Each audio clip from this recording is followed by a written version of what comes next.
Hello दोस्तों, नमस्कार। हिंदी साहित्य जगत में आप सभी बच्चों का स्वागत है। दोस्तों, आज हम लोग कक्षा 10 की हिंदी पाठ्य पुस्तक कृतिका भाग 2, जिसमें पाठ संख्या 1, जिसमें शिव पूजन सहाय जी के द्वारा एक उपन्यास की रचना की गई थी, जिसका शीर्षक था देहाती दुनिया। देहाती दुनिया एक आंचलिक उपन्यास है और जिसका प्रथम अंश, जिसका पहला अंश, जिसका शीर्षक है माता का आंचल, जो कि आपके पाठ्य पुस्तक में है। अगर आपसे पूछा जाए कि माता का आंचल क्या है, तो दोस्तों यह एक कहानी नहीं है, बल्कि यह एक उपन्यास का अंश है। उपन्यास का नाम माता का आंचल नहीं, बल्कि उपन्यास का नाम है देहाती दुनिया, और माता का आंचल ये देहाती दुनिया का पहला अंश है, जो कि आपके पाठ्य पुस्तक में है और आप सभी को पढ़ना है। माता का आंचल, दोस्तों इसका शीर्षक यह क्यों है? माता का आंचल, क्या इसमें कोई विशेषता है या इसकी कोई खूबी क्या है? तो इसकी सबसे बड़ी विशेषता क्या है? ये जो आंचल शब्द है यह क्या है? तो ये पार्ट ऑफ साड़ी, मतलब महिलाएं जो साड़ी पहनती है ये उसका पार्ट है, उसका हिस्सा है, और यह साड़ी का सबसे ज्यादा महत्वपूर्ण हिस्सा माना जाता है। इसे ममता का ही एक रूप माना जाता है। तो माता का आंचल मतलब माता की ममता, माता का छाया और माता का हर समय आपके साथ होना, ये आंचल इस बात का प्रतीक है। तो माता का आंचल हम लोग आज इस उपन्यास के अंश को पढ़ेंगे। और आप जानते हैं, ये पिक्चर आप लोग देख रहे हैं कि एक बच्चा अपनी माँ के गोद में बैठा खा रहा है, माँ से बातें कर रहा है। तो एक माँ का अपने बच्चे के जीवन में क्या स्थान है, ये तो सभी जानते हैं, लेकिन इस पर बहुत ही गहराई से प्रकाश डाला है किसने? शिव पूजन सहाय जी ने। कि एक बच्चा खेलता है, दौड़ता है सारा दिन दूसरे के पास, केवल माँ के पास उसका जाना होता है। क्यों? खाने के लिए, दूध पीने के लिए। लेकिन चाहे उसके आसपास कितने ही लोग क्यों ना हो, जब भी उसके ऊपर कोई मुसीबत आती है, वो सिर्फ और सिर्फ अपनी माँ के गोद में ही जाना पसंद करता है, क्योंकि वहां उसे एक सुरक्षा की भावना मिलती है, एक सुरक्षा की छाया मिलती है, जो उसे कहीं और नहीं मिलता है। बहुत इंटरेस्टिंग है ये, आप लोग इसे पढ़ेंगे, इसे सुनेंगे तो आप लोगों को आपका खुद का बचपन याद आ जाएगा। अब इसे मैं आपको पढ़ूंगी और इसे एक एक करके लाइन बाय लाइन मैं आपको समझाती भी चलूंगी। सबसे पहले ये दो पंक्ति में बात कही गई है। कहा गया है, जहां लड़कों का संग तहां बाजे मृदंग, जहां बुढ़ों का संग तहां खर्चे का तंग। मतलब जहां पर लड़के लोग जमा हो जाते हैं वहां पर मृदंग बजती है। मृदंग एक वाद्य यंत्र है, मतलब मजे करते हैं, वो लोग मस्ती करते हैं। और जहां पर बुढ़े लोग जमा होते हैं वो क्या करते हैं? तो हर समय उन्हें खर्च की चिंता रहती है, घर में इस चीज की खर्चे ज्यादा है, हमारी बजट में वो नहीं आ रहा है, तो बुढ़ों के टॉपिक यही रहते हैं। तो यहाँ पर गीत गाकर कहा गया है कि जहां पर लड़कों का संग होता है तहां मृदंग बजती है, मतलब वहां पर मस्ती का माहौल होता है। और जहां पर बुढ़ों का संग होता है, बूढ़े लोग इकट्ठा होते हैं, वहां पर सिर्फ टेंशन से भरी हुई बातें, मुश्किल से भरी हुई बातें और घर कैसे चले, इन सब से संबंधित बातें होती है। अब ये जो बच्चा है यही बड़ा हो गया है, ठीक है, और ये बड़ा हो गया है और ये है शिव पूजन सहाय। और इन्होंने अपनी बचपन की कहानी बताई है। सबसे पहले बताते हैं कि हमारे पिता तड़के तड़के मतलब एकदम सुबह सुबह उठकर निबट नहाकर पूजा करने बैठ जाते थे। निबट नहाकर मतलब नहा धोकर पूरा कंप्लीट, ब्रश, नहाना, कपड़े पहनना, पूरा रेडी होकर वो पूजा करने के लिए बैठ जाते थे। और हम बचपन से ही उनके अंग लग गए थे, मतलब बचपन से ही अपने पिता से बहुत ज्यादा जुड़े हुए थे। माता से केवल दूध पीने तक का नाता था, इसलिए पिता के साथ ही हम भी बाहर ही बैठक में सोया करते, क्योंकि वो साथ सोते थे तो पिता के साथ ही जग जाते थे। पिता उनको भी नहला धुलाकर उनको भी अपने साथ पूजा में बैठाते थे। वह अपने साथ ही हमें भी उठाते, साथ ही नहला धुलाकर पूजा पर बिठा लेते, और हम भभूत तिलक लगा देने के लिए उनको दिक करते मतलब जिद करते। पहले समय में लोग जब पूजा करते थे तो अच्छे से पहले खुद भी चंदन लगाते थे। तो लेखक जो है, जो बच्चा है, वो अपने पिता से भी उस तिलक को लगाने की जिद करते थे। कुछ हंसकर, कुछ झुंझलाकर और कुछ डांट कर वह हमारे चौड़े लीलार पर, मतलब लीलार मतलब कपाल, फोरहेड पर त्रिपुंड लगा देते थे, 3 उंगलियों से बनाया हुआ चंदन। हमारे लीलार में भभूत खूब खिलती थी, मतलब उसकी जो कपाल थी उन पर वो जो भभूत लगाया जाता था, चंदन लगाया जाता था, वो बहुत सुंदर लगता था। सिर में लंबी लंबी जटाएं थी, उसके खोपे बना दिए जाते थे। भभूत रमाने से हम खासे बम भोले बन जाते थे। पिताजी हमें बड़े प्यार से भोलानाथ कहकर पुकारा करते, पर असल में हमारा नाम तारकेश्वर नाथ था। इनका नाम क्या था? तारकेश्वर नाथ। और पिताजी ने प्यार से क्या कहते थे? भोलानाथ। हम भी उनको बाबूजी कहकर पुकारा करते और माता को मैया। जब बाबूजी रामायण का पाठ करते तब हम उनके बगल में बैठे बैठे आईने में अपना मुंह निहारा करते थे। जब वह हमारी ओर देखते तब हम कुछ लजाकर और कुछ मुस्कुराकर आईना नीचे रख देते थे और वह भी इस बात पर मुस्कुरा पड़ते थे। पूजा पाठ कर चुकने के बाद वह राम राम लिखने लगते। अपनी एक रामनामा बही थी उनकी, मतलब एक उनकी कॉपी थी, एक डायरी टाइप की थी, और उसमें वो राम नाम केवल लिखा करते थे। पर 1000 राम नाम लिखकर वह उसे पाठ करने की पोथी के साथ बांधकर रख देते थे। वो 1000 बार राम नाम लिखते थे और उनकी जो पाठ करने की पोथी होती थी उसके साथ ही उस बही को भी, उस कॉपी को भी, उस डायरी को भी बांध कर रख देते थे। और फिर 500 बार कागज के छोटे छोटे टुकड़े पर राम नाम लिखकर आटे की गोलियों में लपेटते और उन गोलियों को लेकर गंगा जी की ओर चल पड़ते। 1000 बार तो वही खाते में नाम लिखा उन्होंने, राम नाम। फिर 500 बार एक कागज के छोटे छोटे टुकड़ों में राम नाम लिखते थे और फिर उसे आटे की गोल गोल लोई बनाते और उसमें उसे घुसाकर गोल गोल बनाकर वो गंगा जी के किनारे चलते थे। उसे फेंकेंगे और मछलियां उसे खाएगी तो मछलियों के पेट के जरिए ये जो नाम है हमारा राम जी के पास पहुंच जाएगा। ऐसा उस समय लोगों की मान्यता होती थी। उस समय भी हम उनके कंधे पर विराजमान रहते थे। जब वह गंगा में एक एक आटे की गोलियां फेंक कर मछलियों को खिलाने लगते तब हम उनके कंधे पर ही बैठे बैठे हंसा करते थे। जब वह मछलियों को चारा देकर घर की ओर लौटने लगते तब बीच रास्ते में झुके हुए पेड़ों की डाली पर हमें बिठाकर झूला झुलाते थे। कभी कभी बाबूजी हमसे कुश्ती भी लड़ते। वह शिथिल होकर हमारे बल को बढ़ावा देते थे। शिथिल होकर मतलब खुद ही वो थक जाते थे और रुक जाते थे, कमजोर पड़ जाते थे जानबूझकर, और उनके बल को वो बढ़ाते थे, उनके उत्साह को वो बढ़ाते थे और हम उनको पछाड़ देते थे।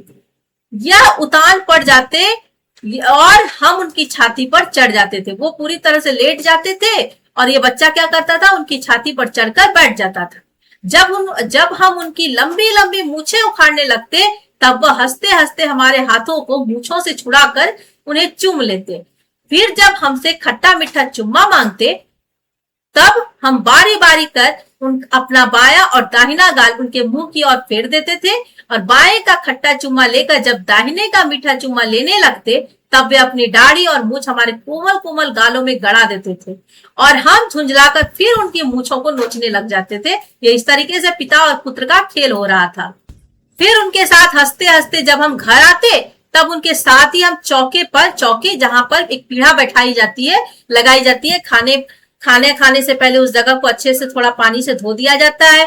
फिर वहां खाना रखा जाता है, फिर पीढ़ा रखा जाता है, लकड़ी का तख्ता, और उस पर बैठकर सभी खाना खाते हैं। उसे ही चौके कहते हैं। उस पर खाने के लिए बैठते थे।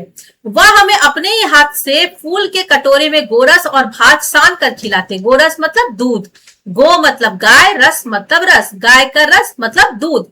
गोरस और भात, दूध भात सानकर उनको खिलाते थे। सानकर मतलब मिलाकर।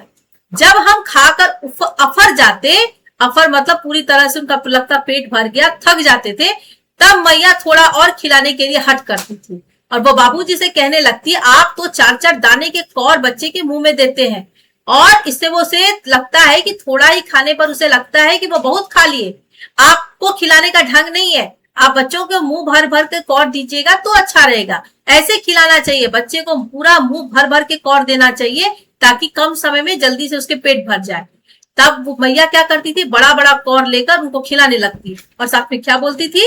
जब खाएगा बड़े बड़े कौर तब पाएगा दुनिया में ठौर। मतलब बड़ा बड़ा कौर जब खाओगे तब दुनिया में बड़ा स्थान पाओगे। देखिए मैं खिलाती हूँ। मर्दुए क्या जाने बच्चों को कैसे खिलाना चाहिए। मर्दुए मतलब मर्द लोग, पिता लोग, वो क्या जानेंगे कि बच्चे को कैसे खिलाना चाहिए।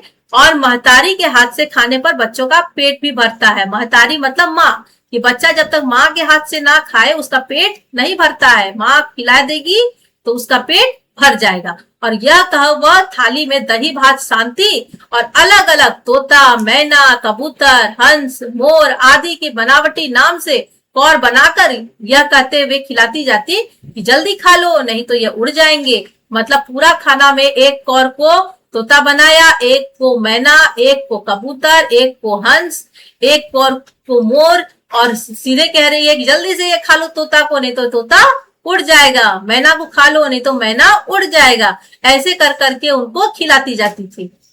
पर हम उन्हें इतनी जल्दी अड़ा जाते थे कि उड़ने का मौका ही नहीं मिलता था। मतलब वो इतनी जल्दी मतलब उन्हें डर होता था, बच्चा डर जाता था कि ये पक्षी तो उड़ जाएंगे, तो वो इतनी जल्दी उसे उड़ा जाते थे कि उस पक्षियों को उड़ने का मौका ही नहीं मिलता था। वो जल्दी जल्दी उस बात को सुनकर वो खा लेता था। जब हम सब बनावटी चिड़ियों को चट कर जाते थे तब बाबूजी कहने लगते, अच्छा अब तुम राजा हो गए, जाओ अब तुम खेलो। मतलब तुम खा लिए हो, अब तुम जीत गए, अब तुम राजा बन गए, अब तुम जाओ और खेलो।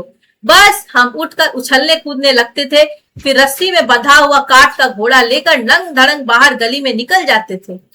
जब हम कभी मैया हमें अचानक पकड़ पाती तो वो हमारे लाख छटपटाने पर भी एक चुल्लू कड़वा तेल, एक चुल्लू मतलब हाथ का जो हथेली है उसे गोल करके आप बनाइए, उसे चुल्लू कहते हैं, उसमें वो एक चुल्लू भर के कड़वा तेल लेती, मतलब सरसों का तेल, और वो हमारे सिर पर डाल देती और हम रोने लगते और बाबूजी उस पर बिगड़ उठते थे कि क्यों हर समय इसके सिर पर तेल बोत रही है।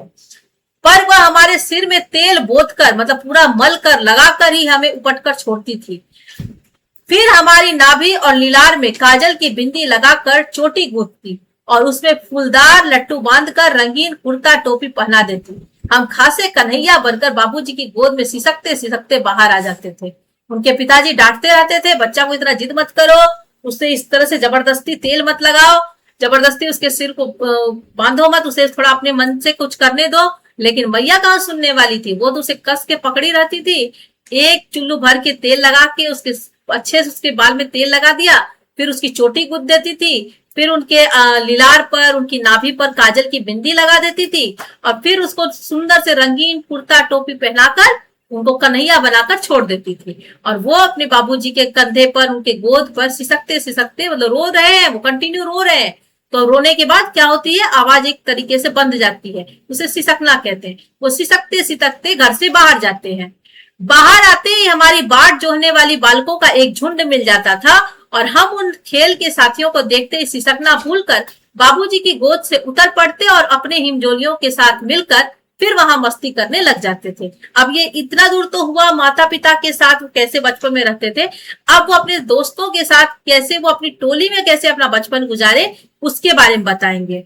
वे बताते हैं कि वे अपने दल के साथ मिलकर बहुत तरह के तमाशे करने वाले खेल खेलते थे और तमाशे भी ऐसे वैसे नहीं, तरह तरह के नाटक करते थे। चबूतरों का एक कोना ही नाटक घर बनता था।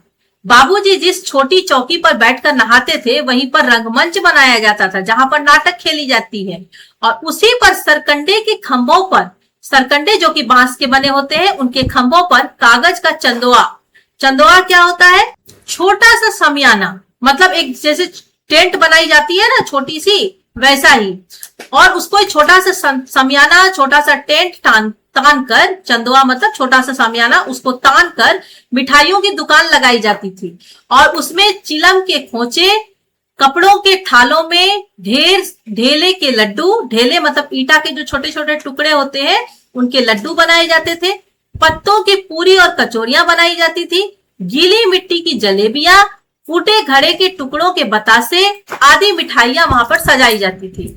ठिकरों के बटखरे, ठिकरों मतलब ठिकरे क्या होते हैं, तो एक पत्थर जो होते हैं गिट्टी, उनके बटखरे बनाए जाते हैं और जस्ते के छोटे छोटे टुकड़ों के पैसे, मतलब कागज का जो मोटा कूट जो होता है उसके छोटे छोटे टुकड़े किए जाते हैं और उसके पैसे बनते थे। हम ही लोग खरीदार थे और हम ही लोग दुकानदार थे। बाबूजी भी 2-4 गोरखपुरिया पैसे खरीद लेते थे। वो बाबूजी भी बीच बीच में आते थे और उन लोगों की दुकान से कुछ कुछ खरीदने का नाटक करते थे। थोड़ी देर में मिठाई की दुकान बढ़ाकर हम लोग घरौंदा बनाते थे। धूल की मेड़ दीवार बनती और तिनकों का छप्पर, धूल की मेड़, धूल पूरा सना सना कर उसको जमा कर करके वो लोग दीवार बनाते थे और तिनकों को जमा कर करके उसकी छप्पर बनाई जाती थी।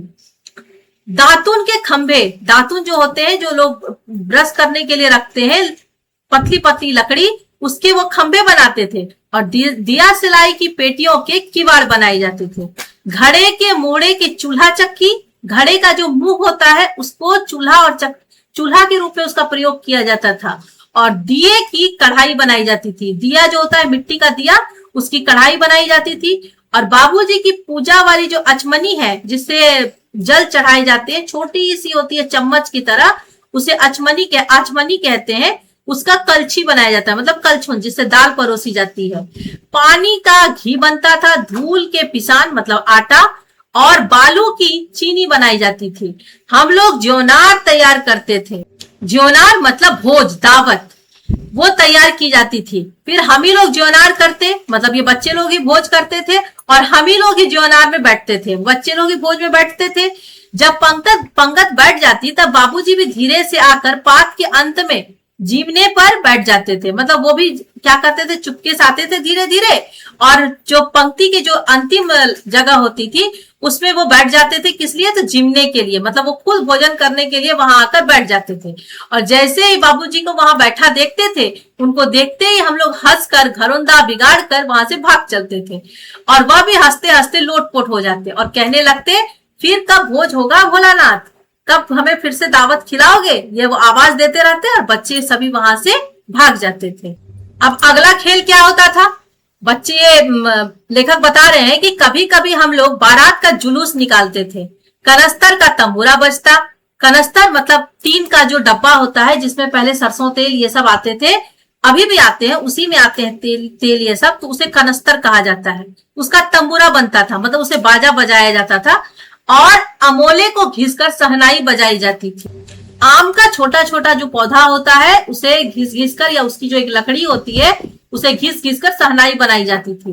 टूटी चूहेदानी की पालकी। चूहेदानी जो होते हैं, आप लोगों ने देखा है कैसे जाली वाली चूहेदानी होती है, उसके नीचे लकड़ी लगी रहती है, तो उसको पालकी बनाया जाता था। और हम समधी बनकर बकरे पर चढ़ लेते। घोड़ी तो मिलेंगे नहीं बच्चों को, बकरे तो सबके घर में ही पलते हैं। उन बकरी को घोड़े बनाकर उसके ऊपर दूल्हा बनकर, समधी बनकर उस पर चढ़ जाते थे और चबूतरे के एक कोने से चलकर बारात दूसरे कोने तक जाती थी। चबूतरा मतलब मान लीजिए एक बड़ा सा कमरा जैसा है और वो बाहर है, दरवाजे पर है, उसे चबूतरा कहते हैं, जहां लोग बैठकर बातचीत भी करते हैं। तो उसका एक कोना से लेकर दूसरे कोने तक जाना, इस तरीके से बारात निकाली जाती थी। और इस तरीके से वहां जाकर बारात दरवाजे पर भी लगती थी। वहां काठ की पटरियों से घिरे, गोबर से लिपे, आम और केले की टहनियों से सजाए हुए छोटे आंगन में फुलिये का कलसा रखा रहता था। फुलिये मतलब छोटा सा जो मिट्टी का कलश होता है, वो वहां पर आंगन में सजाया रहता था। क्या क्या रहता था? गोबर से उस जगह को लिपा जाता था। आम और केले की बारात, आम और केले की टहनियों से सजाई जाती थी। दोस्तों, आज भी जब कोई शुभ काम किए जाते हैं तो वहां पर आम और केले की टहनियां लगाई जाती है। और छोटा सा आंगन में फुलिये मतलब छोटा सा मिट्टी का कलश वहां पर रखा हुआ था। वहीं पहुंचकर बारात फिर लौट आती थी। लौटने के समय खटोली पर लाल ओहार डालकर उसमें दुल्हन को चढ़ा लिया जाता था। लाल ओहार मतलब लाल घूंघट डालकर उसमें दुल्हन को चढ़ा लिया जाता था। और लौट आने पर बाबूजी ज्यों ही ओहार उघार कर दुल्हन का मुंह निहारने लगते, त्यों ही हम लोग हंसकर भाग जाते। मतलब वो दुल्हन को लेकर जब वो लोग वापस आते थे तो बाबूजी वहां पर आते और दुल्हन का घूंघट उठाकर दुल्हन को मुंह देखने की कोशिश करते थे। और जैसे बाबूजी ये काम करते थे, ये बच्चे लोग हंसकर पूरी तरह से वहां से भाग खड़े होते थे। थोड़ी देर बाद फिर लड़कों की मंडली वहां पर जुट जाती थी। पिताजी के आने से, उनके हरकत करने से ये सारे बच्चे भाग जाते और जैसे पिताजी जाते फिर से ये लोग वहीं पर जमा हो जाते थे। इकट्ठा होते ही अब राय जमती कि अब खेती की जाए। मिठाई की दुकान हो गए, अब बाराती भी निकल गई, अब क्या खेला जाए? तो अब हम लोगों को खेती करनी है।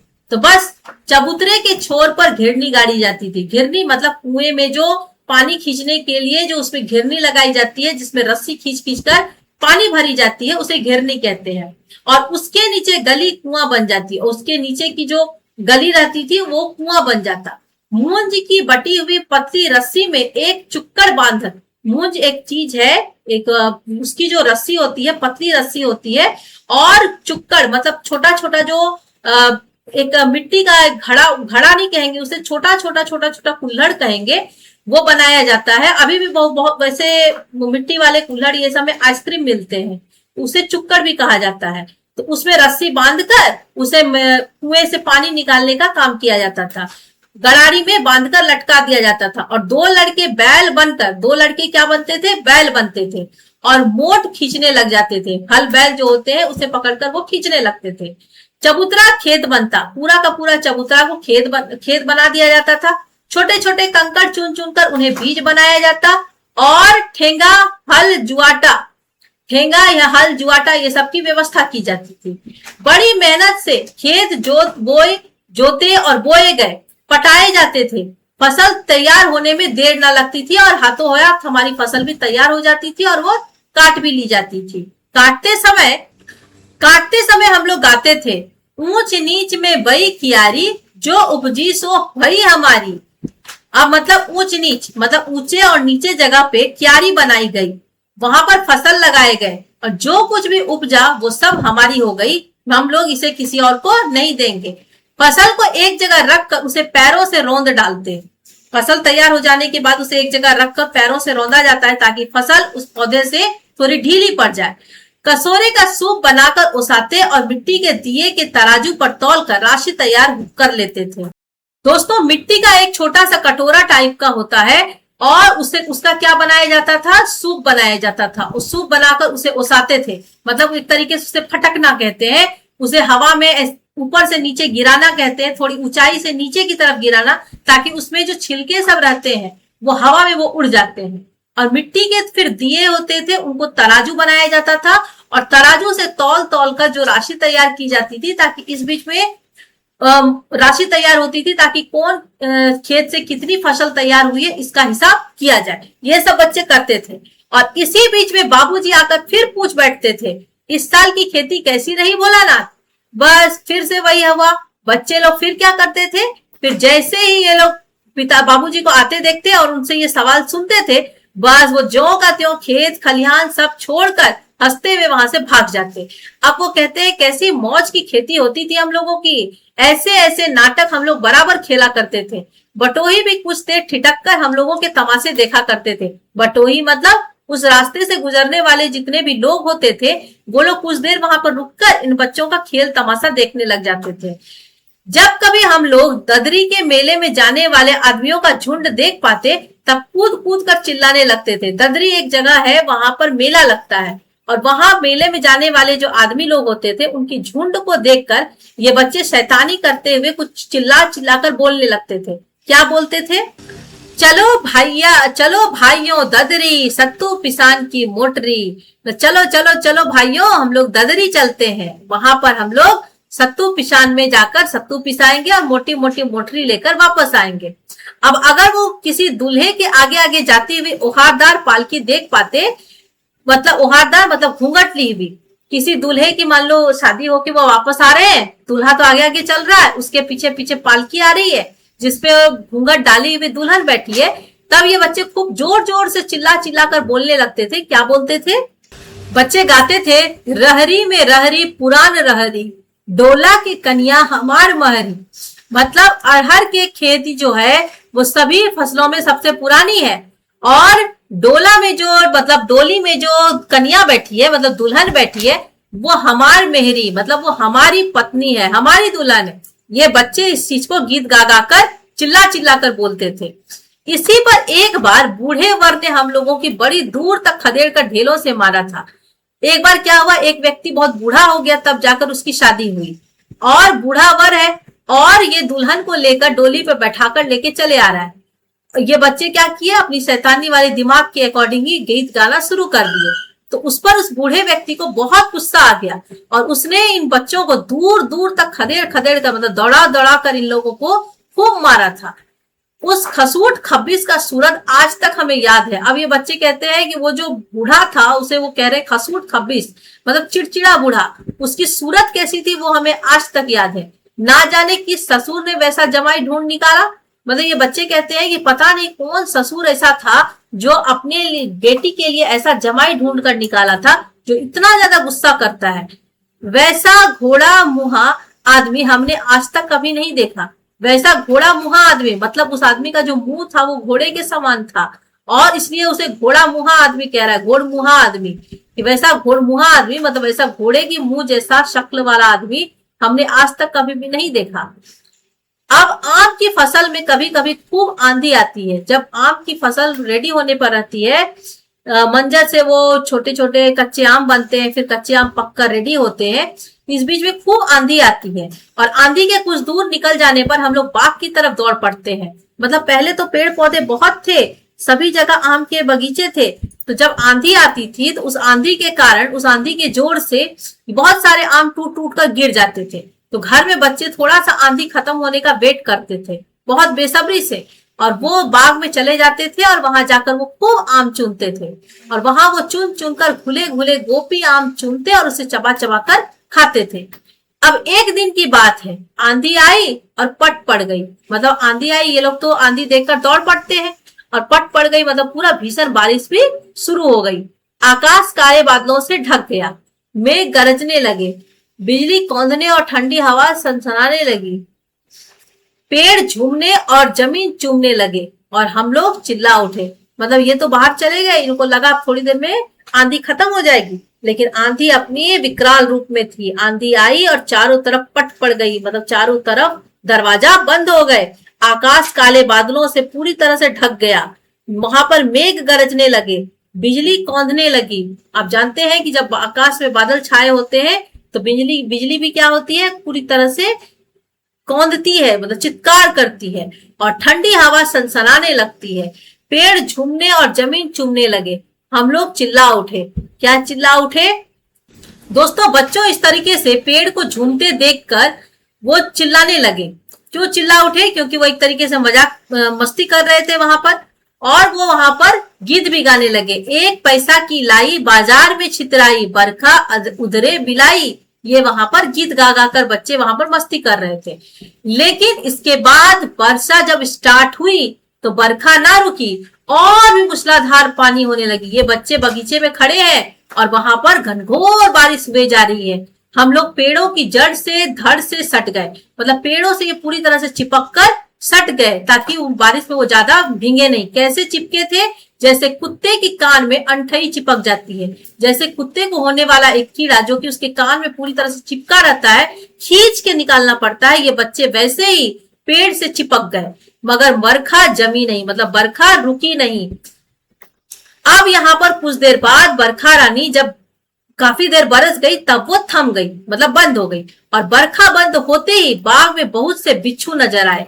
कोने कोने में बिल में जब बारिश होती है तब बिच्छू सांप ये सब क्या होते हैं, बिल में घुस जाते हैं, और जब बारिश खत्म होती है तो उनके बिल में भी तो पानी भर जाता है, तो वो उससे थोड़ी देर के लिए बाहर निकल जाते हैं। तो जैसे ही बारिश बंद हुई बाग में बहुत जगह से बिच्छू बाहर निकल आए, नजर आने लगे, और ये सारे लोग डर कर वहां से भाग चले। हम लोग तो हम लोगों में बैजू जो था वो बड़ा ढीठ था। उन लोगों के दोस्तों के ग्रुप में एक लड़का था जिसका नाम था बैजू। अब संयोग की बात, बीच में मुसन तिवारी मिल गए। मुसन तिवारी टीचर, बेचारे बूढ़े आदमी को सूझता कम था। बैजू उनको चिढ़ाकर बोला, बुढ़वा बेईमान मांगे करेला का चोखा।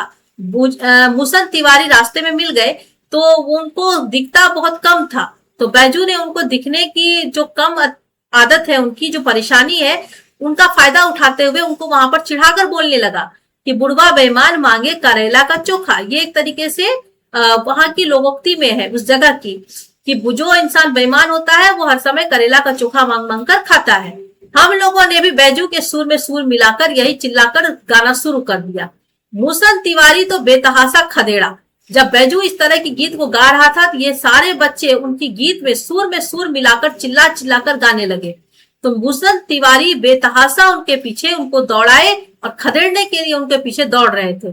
हम लोग तो बस अपने अपने घर की ओर आंधी हो चले, मतलब भाग चले। ये मुसन तिवारी तो उन लोग को दौड़ाना शुरू किए, खदेड़ना शुरू किए, और ये सारे बच्चे बस अपने अपने घर की ओर आंधी हो चले, मतलब अपने अपने घर की तरफ भाग चले। जब हम लोग ना मिल सके तब तिवारी जी सीधे पाठशाला में चले गए, और वहां से हमको और बैजू को पकड़ लाने के लिए 4 लड़के गिरफ्तारी वारंट लेकर छूटे। वो विद्यालय गए, पाठशाला, वो टीचर थे, और वहां से हमको और बैजू, मतलब ये 2 लड़के को पकड़ कर लाने के लिए 4 लड़के को भेजा वहां से गिरफ्तारी वारंट लेकर। और इधर ज्यों ही हम लोग घर पहुंचे त्यों ही गुरुजी के सिपाही हम लोग पर टूट पड़े। वो सारे लड़के पहले से ही आकर इनके घर में बैठे हुए थे और जैसे ही ये लोग अपने घर में पहुंचे वैसे ही उनके जो गुरुजी के जो सिपाही थे, वो लड़के लोग थे, वो इन लोगों के ऊपर टूट पड़े, मतलब इनको पकड़ लिया। बैजू तो 9-2-11 हो गया, वो वहां से भी भाग गया, लेकिन ये बच्चा पकड़ा गया, भोलानाथ, ये पकड़े गए। फिर तो गुरुजी ने हमारी खूब खबर ली, इनको पकड़कर वो लोग लेके चले गए और गुरुजी ने इनकी खूब पिटाई की। बाबूजी ने जब यह हाल सुना तो वो दौड़े हुए पाठशाला में आए और गोद में उठाकर हमें पुचकारने और फुसलाने लगे। वो दौड़ कर गए और उठाकर उनको पुचकारने और फुसलाने लगे, पर हम दुलारने से चुप होने वाले लड़के नहीं थे। वो उनको दुलारने और प्यार करने से चुप होने वाले लड़के नहीं थे। वो रोते रोते उनका कंधा आंसुओं से तर कर दिया। वह गुरुजी की चिरौरी करके, मतलब गुरुजी से प्रार्थना करके वो हमें घर लेकर चले आए। रास्ते में फिर हमारे साथी लड़कों का झुंड मिला और वो जोर से नाचते और गाते हुए जा रहे थे। तो फिर ये बच्चा अपना दर्द सारा भूलकर उन लड़कों की झुंड में जाकर शामिल हो गए और नाचते गाते उनके साथ ही मस्ती करने लगे। बच्चे मस्ती करते हुए गीत गाए जा रहे थे। माई पकाई गरर गरर पुआ, गरर गरर मतलब गरम गरम पुआ, हम खाई पुआ ना खेलब जुआ। ये बच्चे गाते हुए मस्ती करते हुए वहां फिर मस्ती करने लगे। फिर क्या था, हमारा रोना धोना भूल गया। हम हट करके बाबूजी की गोद से उतर पड़े और लड़कों की मंडली में मिलकर लगे वही तान सुर अलापने।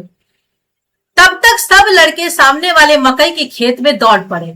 उसमें चिड़ियों का झुंड चर रहा था। वे दौड़ दौड़ कर उन्हें पकड़ने लगे, पर एक भी हाथ न आई। मकई के खेत में गए, वहां पर बहुत सारी चिड़ियों का झुंड जो कि पहले से मकई चर रही थी। ये लड़के धाक फैलाकर दौड़े उन चिड़ियों को पकड़ने के लिए, पर कोई भी इनके हाथ नहीं लगी। हम खेत से अलग ही खड़े होकर गा रहे थे और उनको करते हुए, ये मस्ती करते हुए देख रहे थे। क्या गा रहे थे ये? राम जी की चिड़ई, चिड़ई मतलब चिड़िया, राम जी की चिड़ई, राम जी का खेत, खा लो चिड़ई भर भर पेट। मतलब तुम तो चिड़ई हो, चिड़िया हो, किनके? राम जी के। और ये खेत किनका है? वो भी राम जी का है। तो तुम चिड़ैया खा लो। कैसे, कितना खा लो? तो भर भर के पेट खा लो। हमसे कुछ दूर बाबूजी और हमारे गांव के कई आदमी खड़े होकर तमाशा देख रहे थे और यही कहकर हंसते थे कि चिड़िया की जान जाए लड़कों का खिलौना। चिड़ियों को तो ये लोग एक जगह बैठने नहीं दे रहे हैं, खाने नहीं दे रहे हैं, उनको उड़ा दे रहे हैं, दौड़ा रहे हैं, तो उनकी जान जा रही है, उन्हें परेशान कर रहे हैं और ये सब लड़कों का खिलौना है। सचमुच लड़के और बंदर पराई पीर नहीं समझते। मतलब जो लड़के होते हैं और बंदर होते हैं वो पराई लोगों की पीड़ा, पीर मतलब पीड़ा, दर्द, वे पराई लोगों का दर्द नहीं समझते। इन्हें सिर्फ अपनी मस्ती से मतलब होता है। एक टीले पर जाकर हम लोग चूहे के बिल से पानी उलीचने लगे। अब एक टीले पर वो लोग गए, टीला मतलब मिट्टी का जो ऊंचा सा बना रहता है, उस पर वो लोग गए और वहां पर चूहों ने बिल बना दिया था और अब वहां से पानी, बारिश हुई थी तो पानी जगह जगह जमा हुआ था। वो पानी को अपने हाथ में उठा उठाकर वो उसके बिल में डालने लगे। तो नीचे से ऊपर पानी फेंकना था। हम सब थक गए, इतना डाला। तब तक गणेश जी के चूहे की रक्षा के लिए शिव जी का सांप निकल आया। वो इतना पानी डाले, उसमें से चूहा तो नहीं निकला, पर गणेश जी के चूहा की रक्षा करने के लिए शिव जी का सांप निकल आया। मतलब उस बिल में सांप था और सांप को देखते ही रोते चिल्लाते हम लोग बेतहाशा वहां से भाग आए। कोई औंधा गिरा और किसी को मुंह के बल चोट लगी, किसी का सिर फूटा। वो इतनी तेजी से सबके सब एक साथ दौड़ रहे थे कि किसी का सिर फूट गया, किसी के दांत टूटे, सभी गिरते पड़ते वहां से भागे और हमारी सारी देह लहू लुहान हो गई। वो बच्चे इतनी टकराकर वहां से भाग रहे थे और चूंकि वो गन्ने का खेत था इसलिए वो कहीं भी गिरेंगे उन्हें चोट लगेगी। उनके तलवे में कांटे चले गए थे, उनके कांटे से उनके तलवे छलनी हो गए थे, इतनी ज्यादा उन्हें चोट लग रही थी। और इसके बावजूद वो बिना रुके, डर के कारण, सांप देख लिए थे, उस डर के कारण वो वहां से भागते चले जा रहे थे। लेखक जो इस समय सिर्फ बच्चा है, वो इतना ज्यादा डर गए कि वो बिना रुके एक सुर में वहां से दौड़ते हुए आए और सीधे घर में घुस गए। और उस समय बाबूजी बैठक के ओसारे पर, मतलब बाहर का जो बैठक का जो जगह था, वहां पर बैठकर हुक्का गुड़गुड़ा रहे थे। और उन्होंने जब देखा कि बच्चा इस तरीके से डर से कांपता हुआ, पूरी तरह से डरा हुआ, बेतहाशा भागता हुआ घर के अंदर आ रहा है, तो उन्होंने बच्चे को पुकारना शुरू किया, भोलानाथ क्या हुआ, भोलानाथ क्या हुआ। वो बहुत पुकारे, पर उस बच्चे ने, जो कि सारा दिन अपने पिता के पास रह रहे हैं, खा रहे पिता से, सो रहे पिता के पास, सारा दिन पिता के साथ घूम रहे हैं, वो उनकी एक भी प्रश्न का उत्तर नहीं दे रहा है, ना उनके पास जा रहा है। वो उनकी सारी बातों को अनसुनी करके वो दौड़ते हुए सीधे मैया के पास चले जाते हैं और जाकर उनकी गोद में पूरी तरह से चिपक जाते हैं, उनकी गोद में ही जाकर वो शरण लेते हैं। मैया क्या कर रही थी, तो चावल अमनिया कर रही थी, मतलब चावल को छाट रही थी, बिन रही थी, और हम उसी के आंचल में जाकर छिप गए। हमें डर से कांपते देखकर वो जोर जोर से रोने लगी और सब काम छोड़ बैठी और उसे अपने गोद में लिए हुए चिपकाए रखी। अधीर होकर, मतलब बेचैन होकर, हमारे भय का वो कारण पूछने लगी। कभी हमें अंग भरकर दबाती, मतलब उसे पूरी तरह से गले से लगाकर शरीर से चिपकाकर उसे दबाती थी, कभी हमारे अंगों को अपने आंचल से पोंछकर हमें चूम लेती। बड़े संकट में पड़ गई, वो समझ नहीं पा रही थी कि आखिर बच्चा इतना डरा क्यों। झटपट हल्दी पीसकर हमारे घाव पर थोपी गई, जहां जहां घाव लगे थे हल्दी पीसी गई, उसे उसके घाव पर लगाई गई। घर में कुहराम मच गया। हम केवल धीमे सुर से सिसकियां भर रहे थे, स की आवाज कर रहे थे, मतलब वो रोया जो था इतना, अब सिर्फ उसकी सिसकियां निकल रही थी। और मैया के आंचल में लुके बस वो छिपे चले जा रहे थे कि कोई हमें यहाँ से ना ले। सारा शरीर थर थर कांप रहा था, रोंगटे खड़े हो गए थे। हम आंखें खोलना चाहते थे पर वे खुलती ना थी। हमारे कांपते हुए ओठों को मैया बार बार निहार कर रोती और बड़े लाड से हमें गले लगा लेती थी। इसी समय बाबूजी दौड़े आए, आकर झट हमें मैया की गोद से अपनी गोद में लेने लगे, पर हमने मैया के आंचल की प्रेम और शांति के चंदोवे की छाया ना छोड़ी। तो बाबूजी तो दौड़े हुए आ ही रहे थे, वो आते हैं और मैया की गोद से उन्हें लेने की कोशिश करते हैं, लेकिन वो बिल्कुल भी इस समय अपनी माँ की गोद को छोड़कर किसी और के पास नहीं जाना चाहता है, क्योंकि वो इस समय मुसीबत में घबराया हुआ है, पूरी तरह से परेशान है, और इस सिचुएशन में बच्चा सिर्फ अपनी माँ के पास ही रहना चाहता है। और बाबूजी उसे बहुत तरीके से लेने की कोशिश कर रहे हैं, उससे बात कर रहे हैं, क्या हुआ, प्यार कर रहे हैं, लेकिन वो किसी भी हाल में अपनी माँ की आंचल को छोड़कर, उसकी प्रेम और शांति को छोड़कर, वो उस छाया को छोड़कर वो कहीं भी नहीं जाना चाहता है। दोस्तों, यही बात लेखक ने मुख्य रूप से संदेश के रूप में दिया है कि माता का आंचल, जो ये बात कही जाती है, माता का जो आंचल है वो आखिर इतना इंपॉर्टेंट क्यों है, क्योंकि उस आंचल के नीचे बच्चा रहकर अपने सारे दुख दर्द को भूल जाता है। उसे एक अजीब सी शांति और प्रेम की अनुभूति वहां पर होती है। चाहे वो जितना भी किसी के पास रह ले, लेकिन मुसीबत के समय में उसे सिर्फ अपनी माँ चाहिए और कोई नहीं चाहिए। यही माँ का सबसे बड़ा महत्व है कि उसकी ना मौजूदगी भी मौजूदगी को दर्शाती है। तो दोस्तों, यह था हमारा आज का पाठ जो हम लोगों ने पढ़ा, शिव पूजन सहाय जी द्वारा रचित। एक बार फिर से मैं आप लोगों को दोहरा देती हूँ, ये कोई कहानी नहीं बल्कि उपन्यास का अंश है। उपन्यास का नाम देहाती दुनिया, और ये उसी का अंश है, प्रथम अंश। तो ये आप लोगों ने पढ़ लिया। मुझे उम्मीद है कि ये वीडियो सुन लेने के बाद आप लोगों को ये पूरी तरह से समझ में आ गया होगा। और अगली वीडियो में आप लोगों को दूंगी इसी पाठ के प्रश्न उत्तर से संबंधित, जो आप लोगों को बहुत ही ज्यादा पढ़ने में खुशी मिलेगी और आपके लिए बहुत ही ज्यादा हेल्पफुल होगा। तो मेरे इस वीडियो को, यदि आप लोगों को अच्छा लगा ये वीडियो, तो जरूर इसे लाइक करें, कमेंट करें और मेरे चैनल को जल्द से जल्द सब्सक्राइब कर लें, ताकि मेरी आने वाली हर अगली वीडियो सबसे पहले आप लोग तक पहुंचे। अब दोस्तों, मैं आप लोगों से मिलूंगी अगली वीडियो के साथ। तब तक के लिए बहुत बहुत धन्यवाद।